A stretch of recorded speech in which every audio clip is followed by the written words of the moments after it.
Morning evening duty করার দিন শেষ, নাইট ডিউটি শুরু। প্রতিদিনের মতো রেডি হয়ে বের হয়ে পড়লাম। ফ্যাজন দিয়ে লিফটের জন্য অপেক্ষা করলাম, কিন্তু খালি পেলাম না। সিঁড়ি দিয়ে চলে গেলাম। আমার ডিউটি ছিল বিএফি কেবিনে। আমি তো মহা খুশি, কিন্তু সেই খুশি বেশিক্ষণ থাকলো না। হঠাৎ একটা কল এসে সব খুশি শেষ করে দিল। বলা হলো পিএসইউতে যেতে। যেই কথা সেই কাজ, চলে গেলাম পিএসইউতে। সেখানে গিয়ে নিজের সুন্দর জুতাগুলো খুলে বড় বড় দুটো জুতো পরে নিলাম। আইসিইউতে গিয়ে দেখি রুগীদের অবস্থা খুবই খারাপ। এখানে সবাই হার্মের পেশেন্ট। একটা রুগীকে অলরেডি লাইফ সাপোর্টে দেওয়া হয়েছে।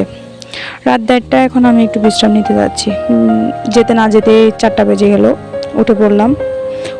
উঠে দেখি লাইফ সাপোর্টে থাকা বাচ্চাটা মারা গেল। সকাল 7টার মধ্যে নিজের সব কাজ শেষ করে নিলাম। শেষ করে নিজ গুহার দিকে চলে যাচ্ছি। এখন যেহেতু বাচ্চাদের হাম বেশি হচ্ছে, অবশ্যই নিজের বাচ্চাদের বেশি যত্ন নেবেন আর বাইরে যেতে দিবেন না। সবাই ভালো থাকেন। আল্লাহ হাফেজ।